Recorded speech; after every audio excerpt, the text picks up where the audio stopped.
Welcome to Playful Beginnings, a podcast about the magic of play therapy for therapists, students, and anyone interested. In our podcast, we'll explore the deeper understanding of play therapy and the skills we use when working with children.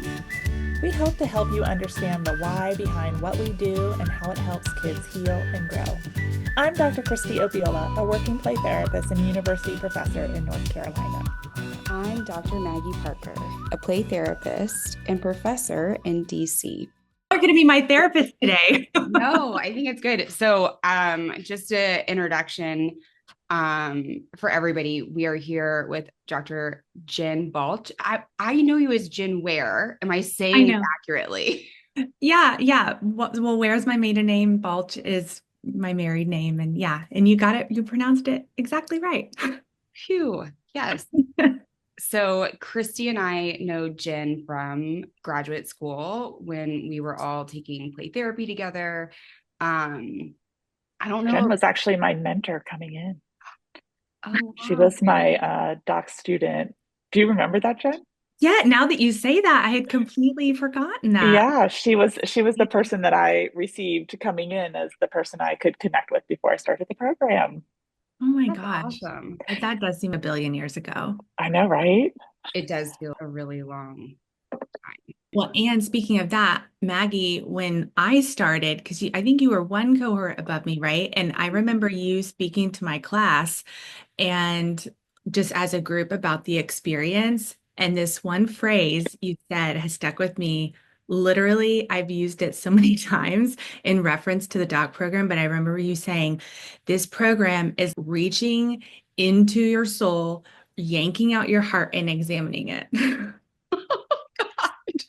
I remember you saying that, and I was like, wow, that is graphic. That is. And then as I went through the program, oh, wow, she was right. We got a lot of therapists needing to look at ourselves so we can help support I do others. think that's one of the things that I really appreciated about our program, actually, is the connections and how I think through the relationships that we formed with our faculty and with each other, that we went really deep. So Jen, you are the co-owner of University Park Counseling and Testing, yes? Yeah. And that's in University Park. Where is that located? Well, so we started off right in the heart of University Park, but as we grew, we had to move to a larger space. So we're actually in Dallas proper still, but we're a little bit outside of University Park. So anybody in the Dallas area that is familiar, we're right at Preston and 635. So okay. Yeah. Well, so one of the reasons why Kristie and I reached out to Jen is because she's in Dallas and the nature of the work that she does. She was both familiar with working with kids who've experienced trauma and crises, and specifically what's happened in Texas with the flooding. Kristie has a lot of experience working with survivors from North Carolina. And because we all were in school in Texas and from Texas, I think Jen and I, and Kristie, I don't know if anybody, but Jen and I did know friends who were airlifted out of Mystic, and we know friends who've lost their daughters. And so I think what I was hoping that we could do, Jen, is help not just other play therapists who are, we always say just play therapists who might be working with children who've experienced tragedy, whether it be what's happened in Texas or North Carolina or across the spectrum. And then also what parents, communities, teachers might look for when you have something of this grand scale. I think one of the elementary schools where I grew up in Dallas lost 3 or 4 girls all going into the 3rd grade. And so that's a big impact that's going to rock the community. And so I was hoping we could talk generally about how to support each other. And then also, I think maybe as play therapists, how do we help work with parents right now? Because we're probably going to be getting a lot of calls from families. And so I think sometimes that can feel overwhelming as a play therapist of how do I do this? How do I handle this? Yeah. I think that there's so many different points that you just brought up. And I think as play therapists, when we have these big tragedies happen, it's kind of hard to balance because we have a certain skill set that we know can be helpful and useful and supportive to people. But at the same time, we can still feel just as helpless as so many other people and scrambling to figure out how can I help? What can I do? And so that can be really overwhelming because we also still need to take care of ourselves. And especially if we are feeling impacted for whatever reason, in whatever way that means, we really need to take care of ourselves. And if we're stepping into a role where we are now helping support people through this same trauma that we're still hurting from, we have to be really aware of that and take care of ourselves and our own needs. And that reminds me a little bit of I mean, on a different scale, but COVID, counselors who were experiencing something while also supporting others who were experiencing something similar and trying to find a way to balance all of that. So I think that's really important for play therapists to be aware of, and not feeling guilty if you can only take on so many of these types of clients, or not feeling you're doing enough. Whatever is meaningful for you and intentional for you and what you feel you can and want to do is okay. I think that's an important place to start. I also, almost a year ago, our state was hit really, the western part of our state was hit by a hurricane, and many families were impacted. Many people lost their lives, lost everything they own, as well as the infrastructure in our town, which is going to, I think Kerrville or Kerr County is going to experience some of those same things. What we found in North Carolina is that first and foremost, we need to add to community support. So link into your community, make sure you're reaching out to groups, and lean on the big organizations, American Red Cross that's going to come in. Lean into the, if there's any type of church supporting and other stuff. Individual help is amazing, but it often overwhelms the systems that are trying to support the community. Individual families are different, but the community as a whole, we have to be somewhat mindful that we have to respect the community's wishes and how they're seeking support and what they're wanting. And then the thing we're learning in North Carolina is this is long-term care. This is not temporary care.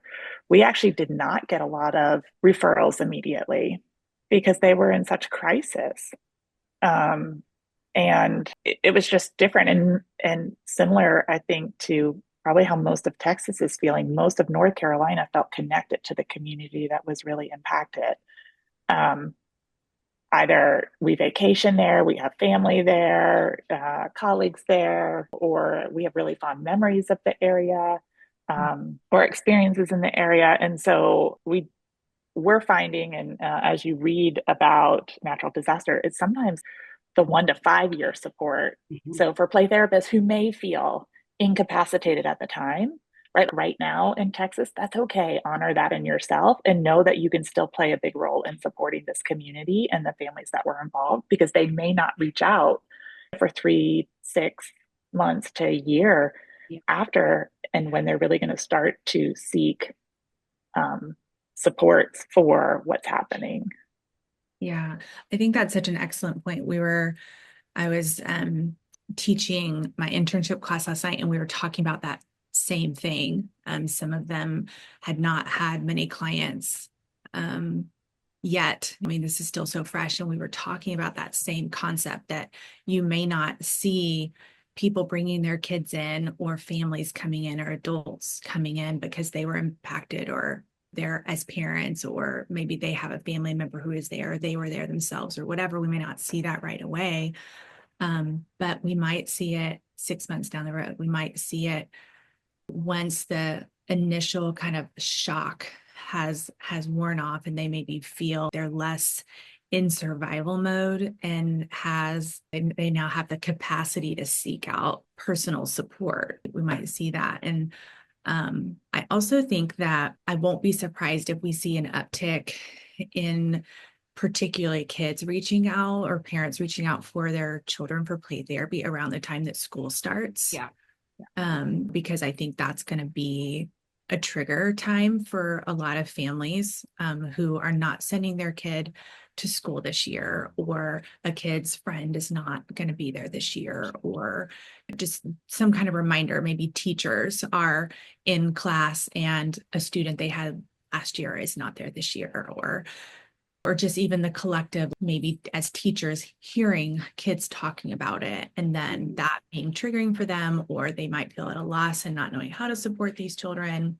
So whatever way that's kind of impacting, I can see kind of come August or kind of towards the beginning of the school year, there being a need that people are aware of to get some mental health support.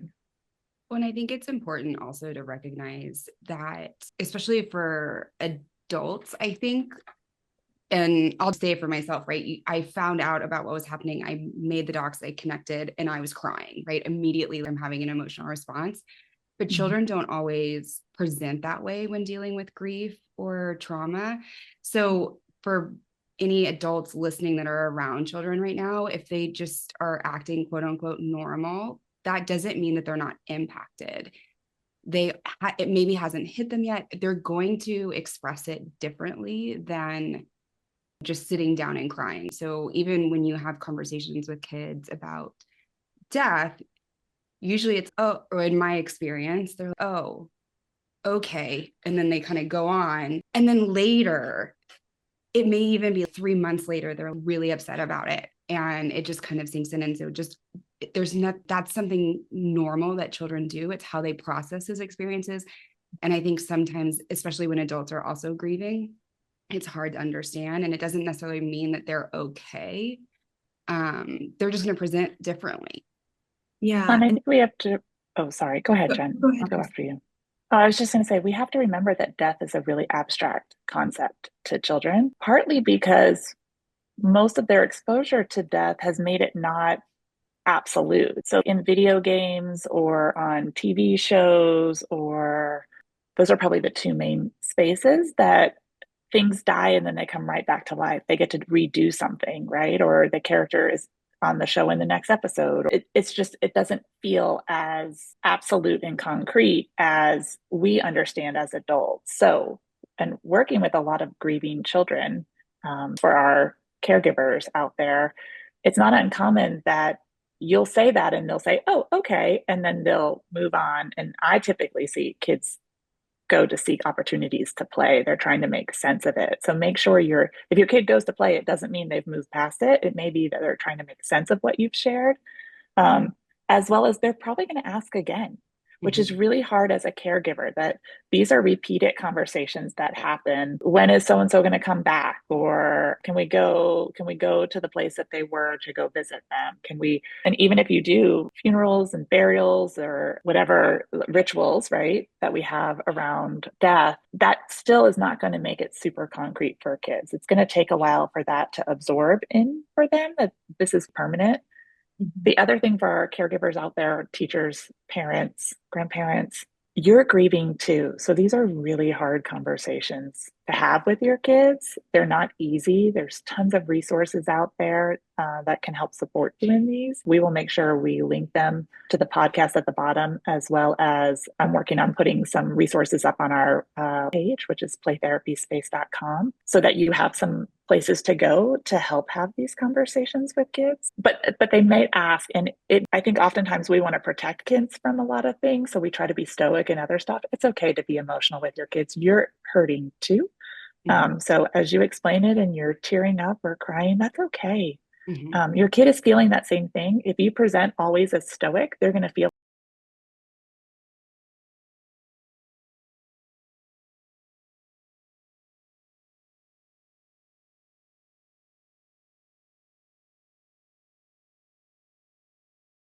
they should not have emotion around this. So allow yourself to grieve at the same time. And if it's too overwhelming, who are the other people in your life that can help support you in talking to your kid about this? Is there a best friend, a grandparent, someone at the school counselor, or a counselor in the community that you can reach out to help have these conversations, or be able to answer those questions? And I know in my time, both as a therapist, as a child life specialist, right, talking to parents about saying, that's a really good question. And I'm not sure I can answer it right now. Give me a few minutes or give me a day or two so that you can get yourself back together. Just remember to come back to the conversation so that they know they can come to you Or if you ultimately can't answer it, I'm going to ask so and so to talk to you about that. Not because I don't want to. I don't know how to express this with you right now or how to share this with you right now because I'm hurting too, right? And you can join your kid in those conversations instead of avoiding or kids thinking that they can't come to you. Yeah. And I think giving yourself permission too. So it's not even just the questions that they have that you don't know how to answer, but maybe you can't emotionally, it's becoming overwhelming for you. And so knowing, are you still in a place where you are able to support your kid in this conversation?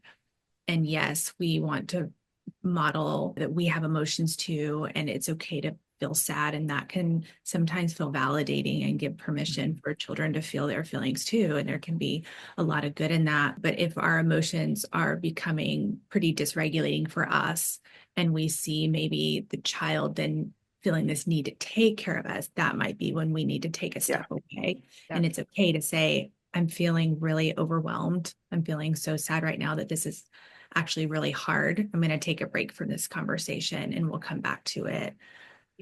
That's okay too. And you're really modeling a lot of healthy things for your child, because sometimes hard things happen and we do need to take a break, and having enough self-awareness to be aware of that and allow yourself to kind of have that boundary and step away from something and come back. I think there's a lot of good in that. And I think parents, I think you're exactly right. A lot of times there is this belief that we have to have all the answers and we have to act perfectly and we have to do all the things in all the right ways. And we're human too. And so we can model that for our kids. I think that's really important. Yeah.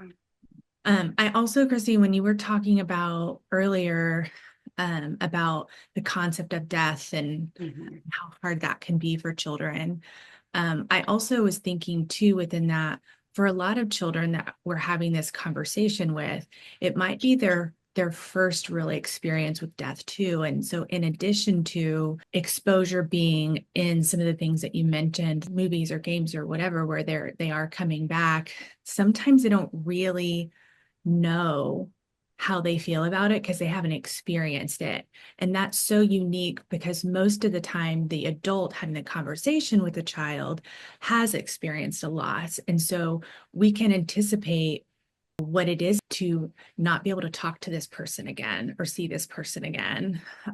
We know emotions that we have experienced in our own grief processes throughout life. And so we have all of these experiences that we're bringing into this conversation with the child. And so sometimes when they are saying, oh, okay, it's because they don't know how they feel yet. They've never experienced that. And that happened in my own home when I was sharing with my own kid that somebody she knew had passed away in the flood. And those are her exact words. Oh, okay. And then she didn't have a lot to say or ask in that moment. And certainly we left the conversation. If you have any questions, I'm here. If you want to talk about it, I'm here. And it was the next day that she brought it up, and she had several questions for me. And then we sat down and talked about it more. And so that just in my own personal home, and my daughter will be 8 next month. And so right at that same age range, that's just spot on, I think, what happens for a lot of kids. And I think and my guess is it'll come up again. She'll continue to have questions and she may ask you the same questions again and again. And it's not that she's not listening. It is really part of that grief process. Our bodies can only take in so much information at a time, no matter our age. And those concepts have to be built because it may be the child's first experience. It may also be the parent's first experience with grief and loss too. And so I think we have to remember that as well, that parents may or may not handle grief well. And it's a little different, right? So my kids have lost grandparents, and that feels different than finding out that an 8-year-old has died. And I think it's important. I think one of the things I'm learning from Dr. Quinn Smelser, who's in Austin and also has a practice, but she does a lot of grief and loss, and having conversations with children, we want to protect their innocence and we don't want to expose them to too much, but a lot, and this is also a religious camp, and it's a very religious space. And so we often, when talking with children about death, use they went to heaven, or they're now with Jesus or grandpa or Maymay, whoever it may be. And kids don't quite understand that. And then it gets really, I think, for me, emotional when they're, well, I want to go to heaven too. And so how do you have conversations? And I think that's something to explore, both as play therapists talking to parents about how to have these conversations, and caregivers and teachers ourselves. What I've used with my children is there, at some point your body stops working, and their bodies have stopped working. And so they are not here anymore. And it doesn't mean that you can't still use religion, right? I think that's really important. But how do we have a conversation so they can understand this isn't necessarily a space that they can go? Yeah, that concrete language is so important. Children really need to understand that this person died. And that is so hard for a lot of parents to utter those words. Mm-hmm. But you're exactly right. If we say they've gone to sleep, or they've gone to heaven, or they passed away, those can be really vague terms to a child, and sometimes really add confusion into the mix. And then even follow-up conversations can sometimes even feel harder when you're trying to clarify that. And so children really need to know that this person died and they're not coming back anymore. And so giving very factual information, and especially depending on the age of the child, in short kind of bursts, right? And so we can have very short conversations and then come back to it and kind of check in with the child, right? And so we don't have to give these long, extravagant explanations. So for my daughter, for example, she's almost 8 years old. She doesn't know a lot of the details of the flood. She doesn't know the number of people that have died. She hasn't been exposed to a lot of the media and the pictures, because I've really limited, and it's been a struggle even as a parent who is educated in child development. It's even been a challenge for me trying to balance that. And so I imagine for a lot of parents, they are trying to balance that and trying to understand what is the appropriate amount of information to expose my children to. And so I wanted her to have some information about what happened, but I didn't necessarily feel she needed to know the broader, all of it was, I think, going to be too overwhelming for her. And going back to, so being concrete, this is what happened, is helpful, but also having the boundaries around that and knowing going into the conversation as much as you can, this is the information I want to share, so that you don't start maybe rattling off more than what that child can handle. Yeah. And I think that there are some really precocious children, right? My son is almost 10, so he's older, and he knows someone who was airlifted out. And so having these conversations, and he's, well, how much, and he keeps asking. And I think as caregivers, it's really tough. And where we want to know ourselves is, you don't want out of your grief to blurt something out that maybe they're not able to take in. And so really trying to hold yourself in that space and take deep breaths and take care of yourself. And, and also I had something else and I forgot it. And also being mindful of the conversations that you're having around them. So if you're on the phone and you're talking to someone, or I'm sure I'm guilty of this, right? Of calling Kristie or calling you or calling whomever and being like, I lost so many of my friends' kids are gone and I don't know what to do and I can't handle this and it's too much. They're listening too. And so how can you find a private space? Because they're really great observers and really terrible interpreters. And so really trying to be mindful and aware of where you are when you're having those conversations, because you too need to have those conversations. That's okay to have those conversations. But then monitoring kind of where and then how you're engaging in those really short. I wonder if it would be helpful if we could come up with a couple of phrases that caregivers could use about it. Not necessarily always just about Texas, but about in general that you've used or you've, go ahead. As far as when they need their own space to talk about it, or either, or how you say it to the child. So there are a lot of great resources. We could put some up, but I think linking to some things that already exist is really helpful. For young children, Sesame Street Workshops has some wonderful easy printouts and reminders of how to have these conversations with kids around emergencies, natural disasters, grief and loss, um, the natural stress, the National Childhood Stress Network also has a lot of great resources. Um, One that I go to often is kidshealth.org. They have topics about everything related to kids' mental health as well as physical health. So they have stuff about medical needs, grief and loss. And then if you're looking specifically for grief and loss things, any of your local children's hospitals probably have something on their website around grief and loss, as well as there are some grief centers in many communities around the US, but probably the first one was the Dougie Center in on the West Coast, and they have a ton of resources and activities to help both have these conversations, but also help your kid process from young children all the way to young adults. And so they do give you the resources available. I think we could put some of those on our website for people, Maggie. One other one I will just add, I know that you'll put a list up, but particularly for parents who might really be struggling in knowing how to talk about death, one of my favorite books to read with children is When Dinosaurs Die. I've loved that book for, I don't know, 20 years. I use it all the time, or I'll give it to parents to use all the time. And so when a parent is giving the initial information about someone has died, but then maybe they feel at a loss of, okay, I've told them this, but now what? I don't know how to process it. Certainly getting them into play therapy can absolutely be an option. But even reading that book together can help give the parents a little bit of a guide for how to have some conversations too. And so even sitting down, and there are so many wonderful children's books, right? The Invisible String is a wonderful one. I mean, there's so many. And I think that can be a really great resource for parents that are struggling to know what exactly do I say and how do I talk about this, other than just giving the initial information to the child, but what comes after that. Books can be a really great concrete, tangible thing that you can read together. And sometimes, and then it's there, and then the parent and child have it. The child can go read it anytime. They can ask the parent to read it with them. They can pick it up on their own.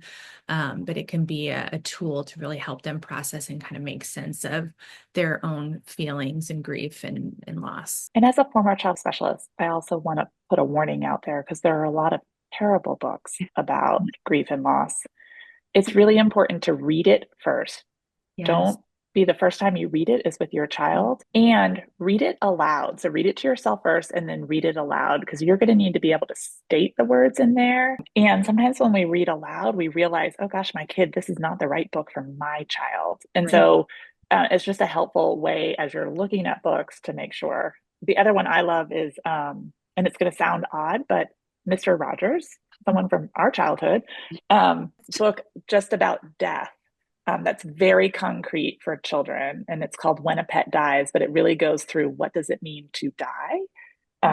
So if your kid has questions about just death in general, that might also be another good resource to have on your shelf. And then if you're looking at memory making, the 10th Good Thing About Barney is one of my favorites. It's about how do we memorialize people?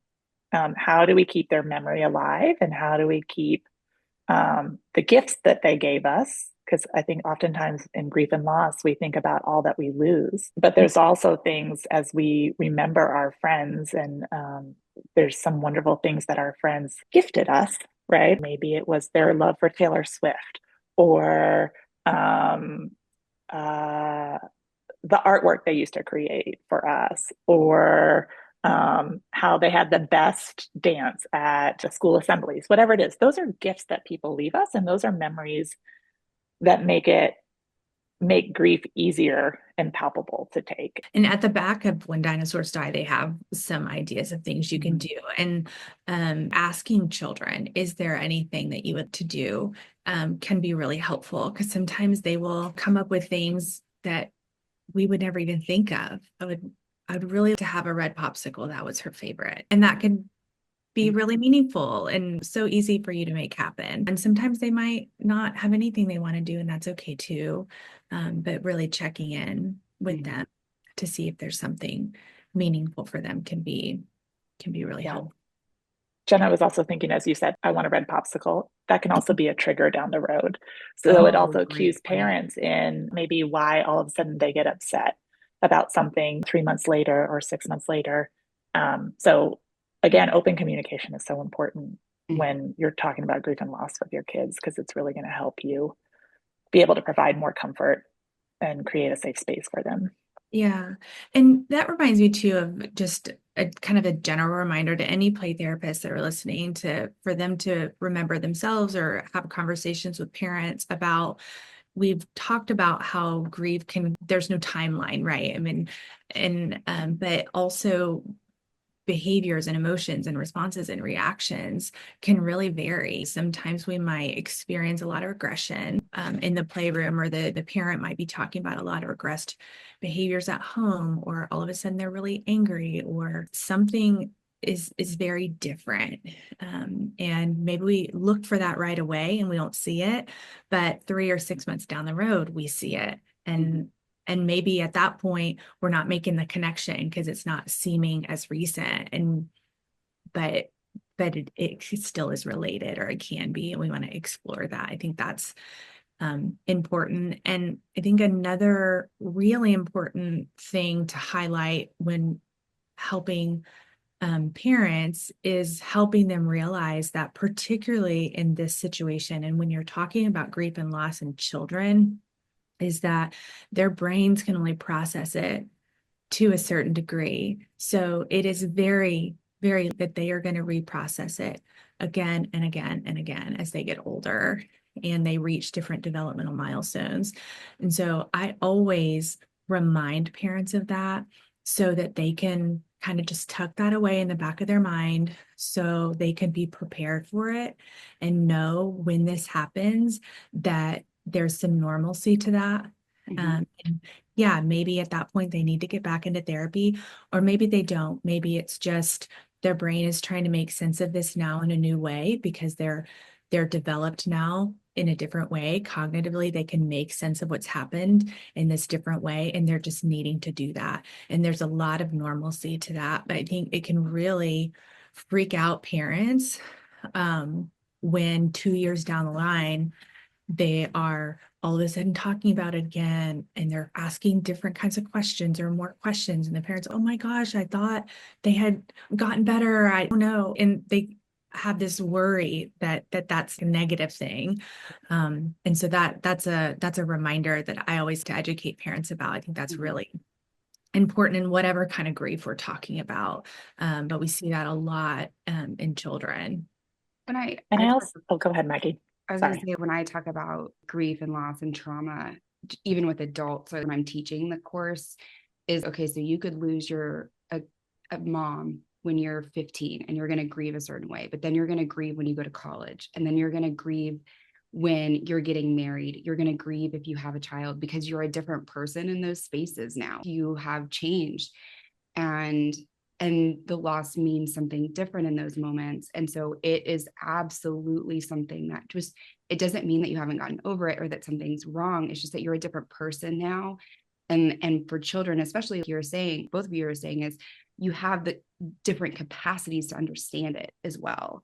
And this is not something that just goes away. It's impactful. This is a big deal, and they're going to process it, and that's okay. And I think for caregivers, for teachers, for the adults that are around these children, your presence, your love, your understanding, your predictability, having the same routines, that is also really important. You don't have to fix it because you can't fix it, right? You can be with them and hold space for them and share the love that you have for them. The other thing I was going to share is we're talking about single event grief experiences, but I also want to talk a little bit about natural disasters. Yeah. Because in particular around grief, right? Anxiety is a normal part of the grieving process, but grief around natural disasters, anxiety can be heightened because what caused this grief could happen again, or the initial thing where we have a bad rain or something. And so just be aware, even if your kid was not at the camp or on vacation in this very popular vacation spot in Texas, that just hearing about it, they may get anxious at times at home, right? That it's raining really hard, or puddles start to, or they have a flash flood warning on the TV.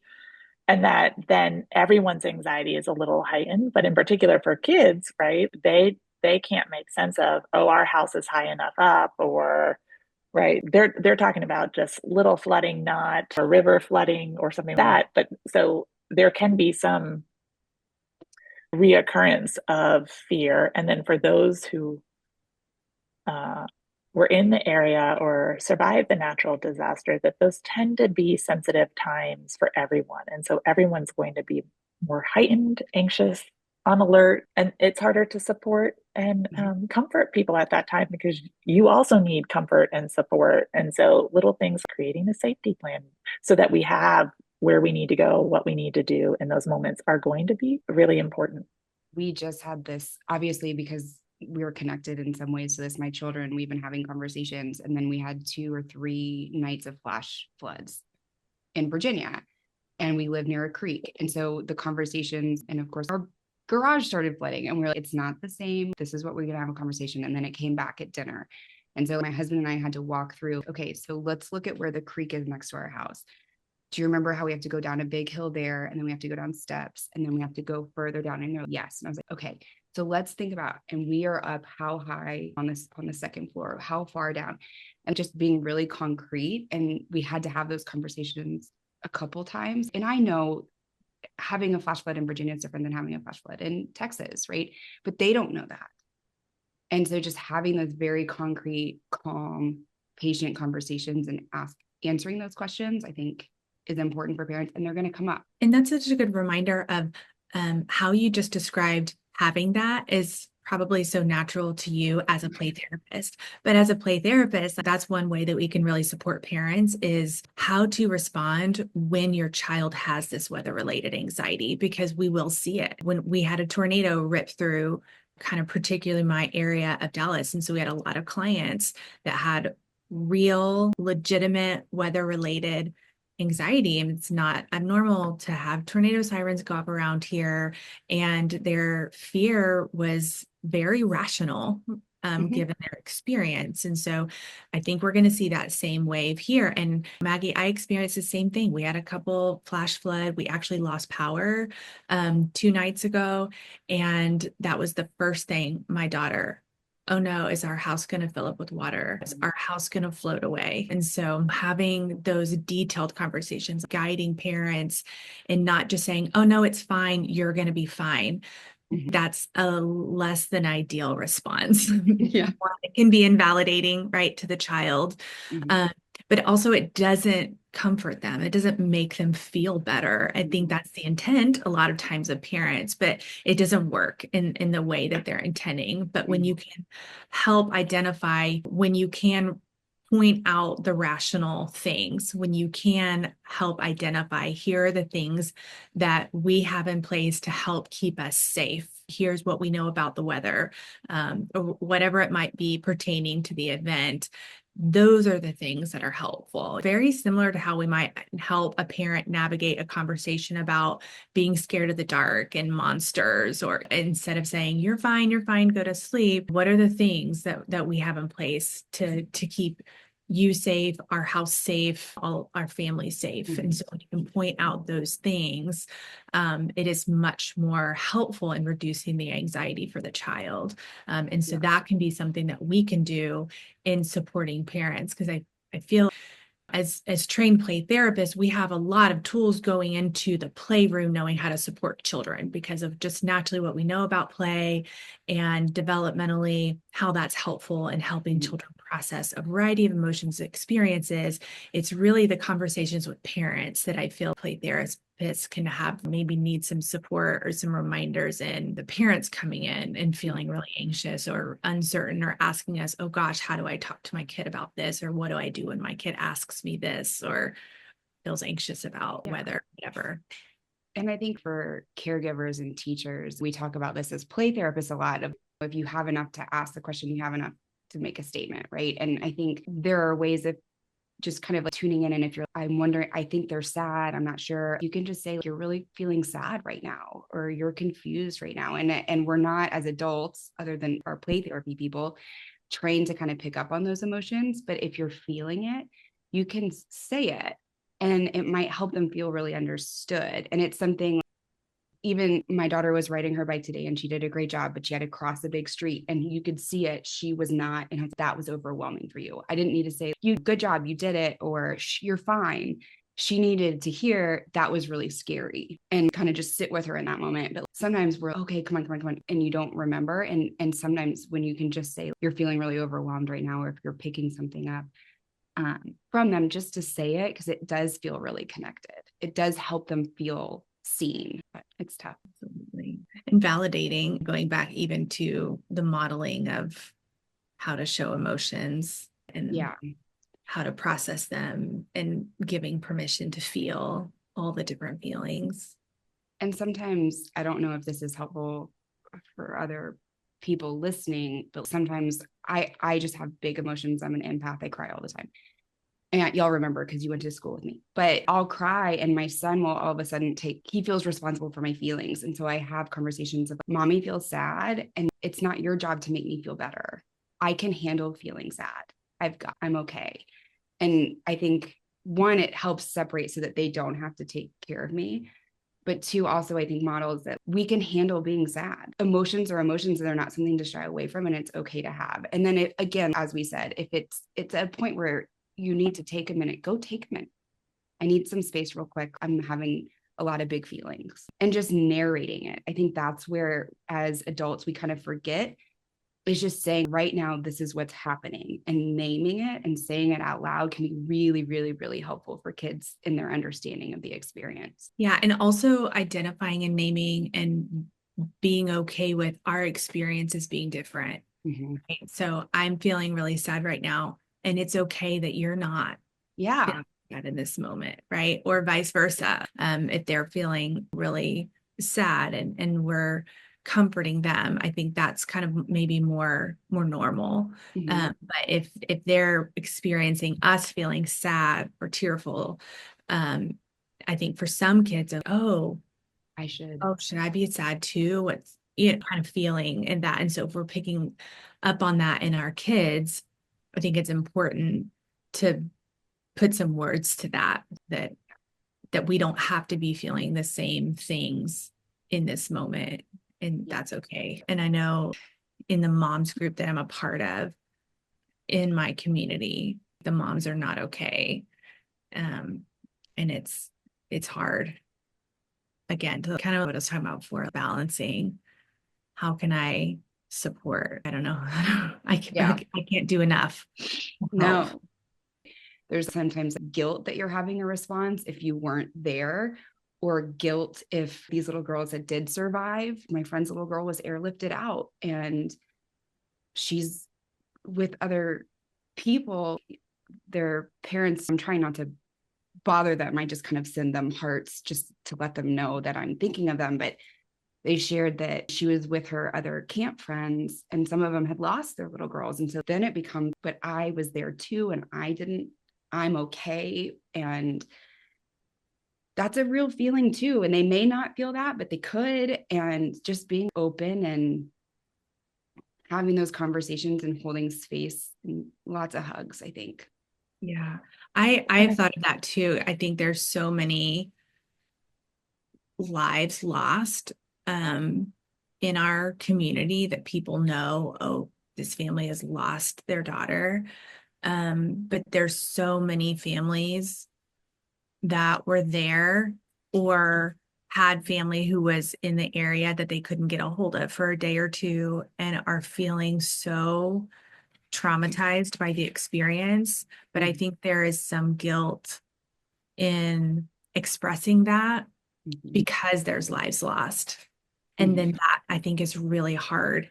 It's almost like politics. Oh, I don't even want to say who I voted for because I don't, kind of people are afraid to talk about it. Well, if I'm not talking about the death of someone, then I'm not allowed to feel Right. traumatized, right?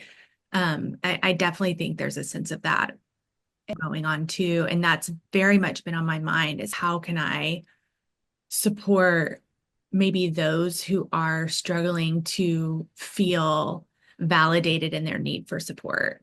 Yeah. There's a lot of grief groups that have formed around the Dallas area, a lot of pro bono services and stuff. And some are specific for survivors, which I'm really glad to see because I think that is kind of gives permission for those people to join and seek out those services. But that's definitely been on my mind too. When I think I was just going to say, I think we also have to remember that I think this is impacting more than people who were involved in it, right? I think as a whole, we potentially may see parent aged clients coming in and just talking about this. My kid goes to summer camp. It's not in Texas, but this could have, you know what I mean? Just the guilt and the what's coming up for people in this natural disaster, and the helplessness of there was nothing people could do. The other thing I was going to say, Maggie, to your response about it's such a great place to be with others who experience something the same, but there for kids in particular, we have to also remember that there's a lot of imaginary responsibility that takes place. That when someone has survived, I have guilt because that person was holding my hand, or I didn't hold on long enough, or what if I had had them? They asked to sleep in my room last night, right? They almost feel they're responsible for what happened in the moment. And how do we help bring that conversation up? Because I don't know that kids always will say that out loud, but they experience it. It's not until they find a really trusted person will they even mutter. And then oftentimes they're just denied the feeling, no, it's not your responsibility, right, instead of giving them an opportunity to really explore it. Mm-hmm. I think that is where therapy or working, even if parents work with a therapist to know how to respond in these moments, those can also be really helpful tools. Because I think many parents want to be the ones to help support their kids. They're not sure what to say. I think or how to respond. They're not trained. We are on this call. Yeah. Well, and I think that what you're saying is so important. It's just to let them talk. It just reminds me of stuff that Dr. Stu Bratton would say, and we use all the time with CPR when we teach child-parent relationship therapy, is like, if you had a bad day, would you want someone to say, oh, you should go get over it? Oh, or oh, you're fine. Oh, you should have done something different. Or wow, that's really hurtful.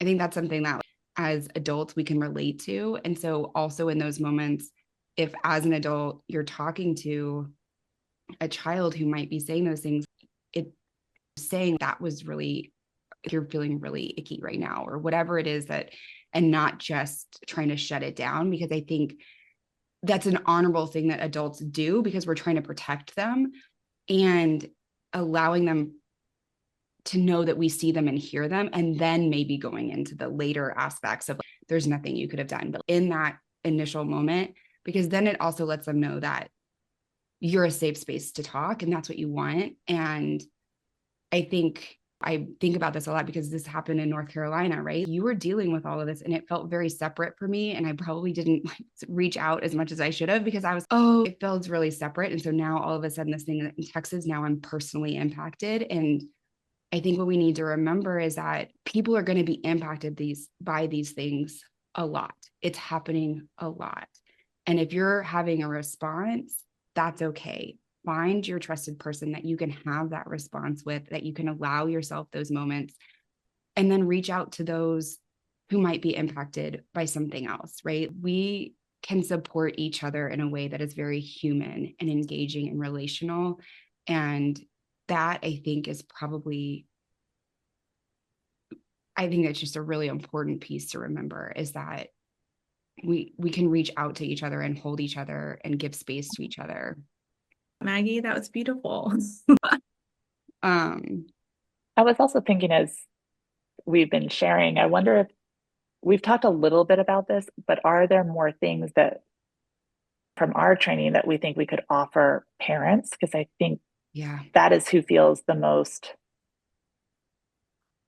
lost or uncertainty of what do I say or how do I help them, especially if they're experiencing things like nightmares or they're more withdrawn than they naturally are, or there's really heightened anxiety. They're having a lot of clinginess, a lot of separation anxiety, which all makes sense, right? All of those are natural responses to what happened. Um, but what are some of the tools that we use on a regular basis, both in our practice and for you guys as parents, right? That you think may be helpful for other parents to add to their toolbox for moments like this? I think one of the first things that comes to mind for me is trying to check in with what my kid needs. And even if it's not necessarily asking it in a way that's related, right? So I know, for example, my daughter loves one-on-one time, particularly with me. And so I might make space on a Saturday morning and just say, hey, what do you want to do today? Or what's something? Or if I know that even just sitting down and playing a game together is something that is really helpful to her, I might just suggest, hey, let's have a game night. What game would you like to play? Or let's have a movie night and pop some popcorn or cuddle up on the couch. If there's things that I know that are helpful in kind of creating that connection and sense of safety and bonded relationship, I might go ahead and throw those out. So I think knowing your kid, knowing what helps them feel comforted, feel safe, kind of feel good, and not necessarily just in a joyful, happy way, but in a solid, grounded way. Going ahead and suggesting those things, or asking them for what they need, or if they're really struggling in the moment, even asking them what might help them feel a sense of calm or a sense of peace, or if they're struggling talking about losing a friend, is there something that you would to do? My daughter wrote their green ribbons around the trees are obviously there's a lot of them around here. But my daughter wanted to take a Sharpie and write her friend's name on the green ribbon. Great. So we went out and she did that. And that was really meaningful for her. I would have never thought of that. She just asked me that. So taking time to kind of check in to see what ideas they can come up with, I think is really helpful. I also think it's good to keep an eye on just kind of bird's eye view of how long is this lasting and how intense are the changes, to also know as a parent how much of this is just kind of normal response to crisis and trauma and grief versus when do I feel I need to seek additional support, and maybe getting my kid into support and getting them into play therapy, or maybe I myself as a parent am needing the support. Maybe I'm needing counseling for myself from a parenting aspect, or to manage my own anxiety about being able to separate from my kid and not worry if something terrible is going to happen unexpectedly. So being aware of those things, because just you said, Kristie, I mean, there's normalcy to nightmares and clinginess. And so we can normalize some of that even to our kids. Hey, this terrible thing happened, and it's common sometimes for that to come up in our dreams, or it's common for us to want to spend a lot of time with our friends or our family. And normalizing that, I think, for a child can be helpful, especially if they're noticing it's different, and then that's causing some angst within themselves. And then that's sometimes making the anxiety even higher because they're noticing that difference and it's feeling uncomfortable to them. So if we can normalize some of that to the child themselves too, I think that can be helpful. Yeah. And I think, And as you were talking, oh, go ahead, Maggie. I was just going to say, for parents, if you're listening, it's completely normal to want to feel super overprotective right now. That is a natural response. And you can also own that and say it. I'm just wanting to really keep you close right now. I love you very much. And I think just naming it and being transparent, sometimes that's so antithetical to anything we do, right? We ask people how they're doing and they say, fine. You're not fine. It's okay to be, I'm wanting to hold you really close right now and you're feeling uncomfortable with this. And that's okay. The other thing I was going to say is in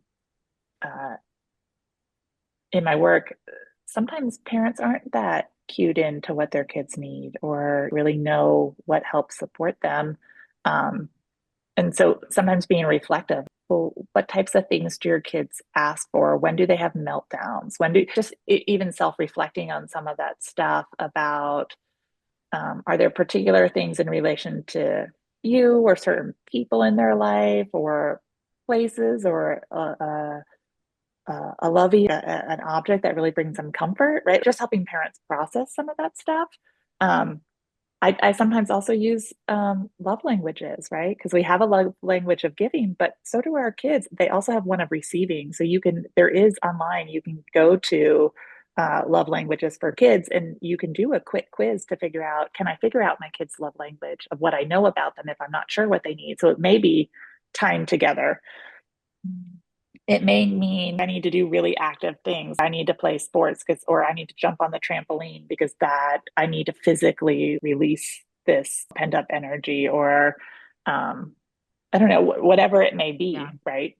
And check with your kids. If you're not sure, ask them if that feels accurate to them, if those are the things that they love the most, or if there's something else, and you can give them some examples. And I think for me, for parents who maybe didn't grow up with that or hadn't cued into those things for their kids because our lives are busy sometimes and we get distracted and it's not your fault, right? It's okay. But how do we support them in this moment? This is one way you can go seek ways to maybe support your child and cue into maybe adding a few things into your day-to-day schedule that could be helpful for your child. And I think schedule is also really helpful, especially with kids, especially it's summertime, right? So it's there's no schedule changing all the time, which is already can feel overwhelming. And so with my own children who are anxious, sometimes I'll be like, okay, so this is what the plan is for today. Or this is what the plan is going to be for the weekend or the week. Remember, we have this on Monday, this on Tuesday, you're going to blah blah pop-ups on Thursday. And sometimes that can be really helpful. If you always have Friday nights or pizza and a movie night, have the pizza and a movie night, keep that routine. I think that's really helpful. And then if they need to deviate from that routine, if that's not feeling good for them, then honoring that too. Yeah. One thing I love too about kind of what both of y'all are highlighting in checking in with the kid about kind of what they need is this is kind of secondary to the actual trauma or the crisis that has happened. You're also really helping the child develop awareness of their own emotions and what helps them cope in healthy ways and how to have healthy conversations about hard things and about feelings. And there's a lot of good that you're getting to do out of a really, I mean, the reason that you're having those conversations is horrible. There's some good in that. And I think highlighting that good can be helpful for some parents, and which also then makes me think when having conversations too with kids about these tragic things that have happened, trying to point out all the people that are helping, whether it be the search and rescue team or whether it be people that are bringing people food or all the different ways that the community is coming together to support each other. Really pointing that out can be helpful and making sure that you're not doing it in a dismissive way, not in a, yeah, but look at this kind of way. So it's not invalidating. But in addition to, yes, these horrible things have happened and we're feeling really sad or feeling really scared or validating whatever experience they're having and sharing with you. And then finding a way to also help them see these positive things that are happening. I think that can also be comforting and helpful for children and adults. And I think what you're really pointing out here, Jen, is that idea of listening not to fix, but listening to really understand your child, right? And I think that's not a natural skill for a lot of people because we've talked about wanting to alleviate their pain or hurt or not wanting them to experience these emotions, but they are experiencing them. So sometimes reflect what you heard. You're worried, which would be a feeling response, or you're mad at so and so because they didn't do what you said, or Right. you were hoping that blah blah blah, or you're really not sure what to do right now. You feel overwhelmed. So giving kind of language out there as they're sharing with kids. Don't, when you repeat the exact words that they say. So Yeah. kind of get the gist of what they're saying. And it's hard to do. I It's mean, so it took hard. us, I mean, this is part of our training, right? Is to learn how to rephrase things and say it in our own words. Um, but I do think it's helpful to be able to rephrase what they said to you without finding a solution for it. Now, there may be times that solutions are important, but I think we so quickly want to fix how they're feeling and experiencing things. So even just sitting with them, that creates a lot of safety for kids in the sense that, oh, I can go to you and talk about this, and you're not going to just do that. And I always, when I work with parents, I remind them, we don't get when our partners do this, right? When we share something and they want to fix it, but we do that to kids all the time. So what do you wish your partner would say to you, right? And is that something you could model for your kids? Gosh, that sounds really hard, or that sounds overwhelming, right? Like that may Like be that. really helpful, or you don't that, or And following their lead, I think too. We can take off the teacher fixer hat, right? We don't have to hold that. And it doesn't have to be all of the time, but sometimes just letting them dictate, like they may be, so to Jen's point, you may be playing a game, family game night, and they may decide that they need to change the rules. It's okay. And so you can have, my husband says that's not, he's in it to win it and he doesn't want to change the rules, but maybe in this moment, Molly needs the rules to be different. Okay, you've decided there's a different way to do this, and just kind of following their lead. And that can be really hard. Molly spends more time telling me the rules of a game than we ever do actually playing the game. But sitting there and letting her tell me the rules lets her, one, feel in control. I'm honoring her perspective. I'm giving her that space. I'm telling her that she's valued. And so even if it's just 20 minutes of you letting your child decide, that can be really, really impactful and helpful for parents. Yeah. And to the point that both of y'all are making that I think is so helpful to remind parents to intentionally do is to really see your kid and what their need is. So sometimes we get so wrapped up in the logistics of making something happen or how something should be or navigating the situation that we just miss what our kid needs or what they're really trying to communicate to us. So if we're intentionally looking for that, because we're trying to kind of rephrase that and give that back to them to help them feel validated in their emotions or whatever it is they're needing to do, that can help us make space for that. Because it's hard for adults to watch children hurt. And it's a very natural knee-jerk response to want to make it better and to want to solve the problem. Mm-hmm. And I think that's why it happens with partners too, right? Because we don't want the people we love to hurt. But especially when it comes to children, the adults around them often are feeling responsible for making it better. Yeah. And so having those conversations with parents to remind them that that's not always our job. And it's okay too if parents feel frustrated because of their children may be more clingy. I remember having this conversation with a friend and she said, my daughter keeps calling me over and over and over again. And I was like, okay, well, this is what's hard when you have a friend who's a play therapist. It seems like she's wanting reassurance that you will stay. And she was like, Maggie. Yeah, it's okay as a parent to feel frustrated by your child's neediness in this moment. It's okay. So I just want to give parents permission to feel that, and it's okay. And then own it, take a breath on it, think about what it is that they might be trying to communicate with you and don't know how to communicate in that moment. And so how can you give them that reassurance? And then find spaces where you can call someone and say, this is really frustrating, and they're not going to dismiss you or fix it. You also need to find someone who will be able to hold that space for you. I think the other another area that sometimes, especially when a disaster or a loss happens, is we kind of let routines and schedules go away or boundaries go away. And so I also think when the world feels scary and out of control, kids need to know what limits, what parameters live around them. And you mentioned this earlier, Maggie, about telling your kids, talking about the routine, about what to expect. But I also think it's okay when you're your kid is so overwhelmed and you have reflected feelings, right? That you can also say, right, we can be as upset as we want, but people aren't for kicking, right? So we can Right. also There's put a so many. limit or Yeah. say, we've hit our limit here today. I know you're still really upset. I still really want to talk to this about you, but right now we need to, because I think they need to know that we're going to help contain them a little bit too, and help put some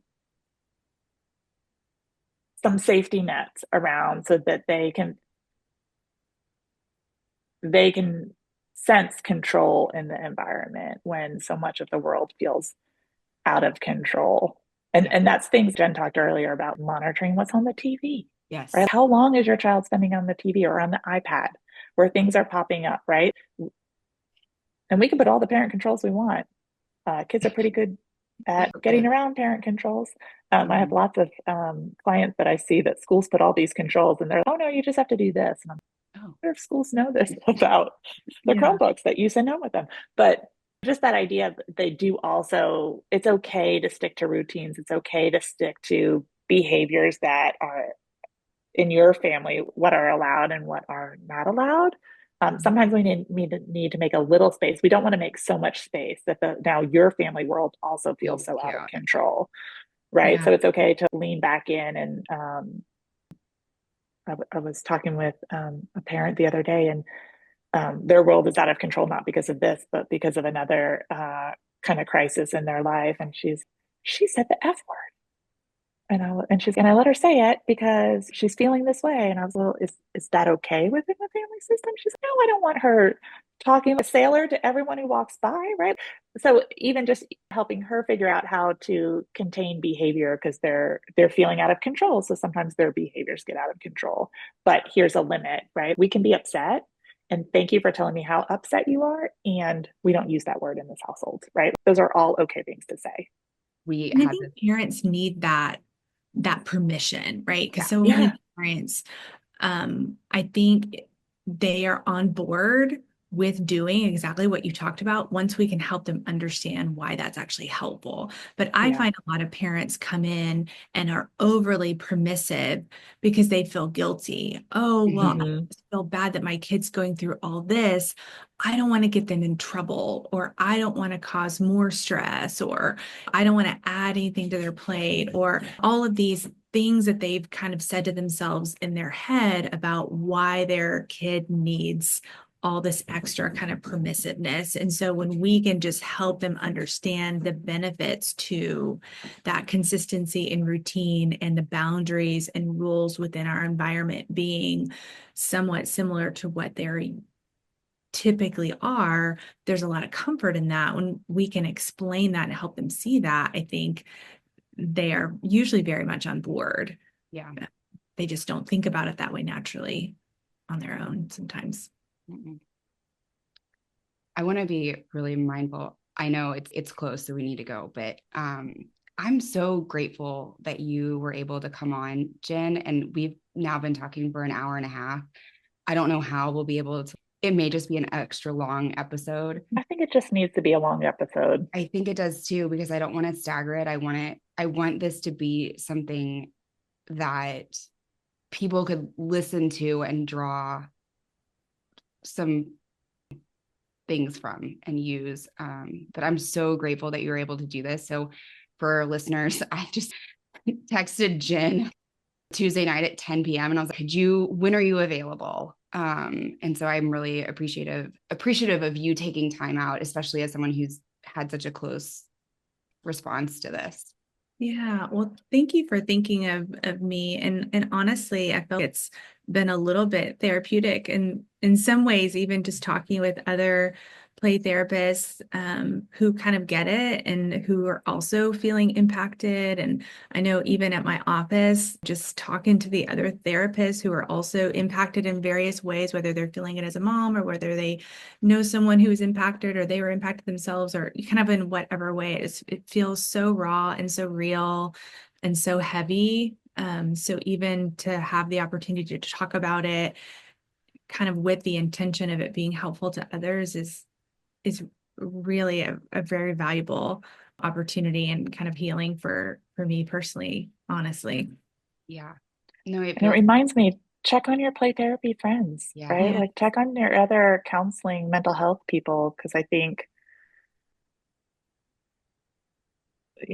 we tend to be empathic and we tend to carry the grief of our communities. And if we're personally impacted or our community is impacted, that it is important for that we reach out and Yes, that's check such a in. reminder, such a great reminder. Yeah, no, I think it's really helpful. It's just tough. And just kind of thinking about for our play therapists, I this was not planned, but the Virginia Association for Play Therapy is having a webinar on helping families heal and the play therapy from a framework of grief. And so if that's next Friday, and you can find that information on VAP, I don't know what our website is. VAPT.org. Yep. What great timing to have that. I know. I know. Wow. I just wonderful. realized. The other, if I can make just a gentle plug, this organization was incredibly helpful to us in North Carolina, but Kristie Opiola and her group has already put up a Amazon wish list, as well as you can donate through Venmo if you prefer to give money, and all of that will go directly to Texas. She has found resources in Texas to connect in the local communities to get materials, and these are materials for families and communities directly impacted, as well as therapists. So her group is, this one is called Texas Play, Heal, Grow, Disaster Relief, Mental Health Support for the Texas region. And so we'll put it up on our Facebook and our social media sites, but and there's all different things, as little as spending $3 or $4, or if you want to contribute a grade or something, you can do that. I know she helped a lot of our colleagues in Western North Carolina get their playroom set back up for those that were directly impacted by the flood, but she also provided resources to school counselors, children's homes, all different things that some of these families, as well as hospitals, that may be going to get support. And so it's a great place. Anytime you see a major natural disasters, Katie will have something up and going. She did something for the wildfire. She did something for us. Maui was her first thing that she did. And so she's been really mindful. And it is a nonprofit organization. So you're contributing to something that goes right back into the community. Wonderful. Well, thank you so much for being here, and Thanks, we Jen. appreciate it. And we'll have you on hopefully again soon to talk about kind of your areas of specialization, but it's been so great to have you. Well, thank you for having me. I really appreciate it. It was great.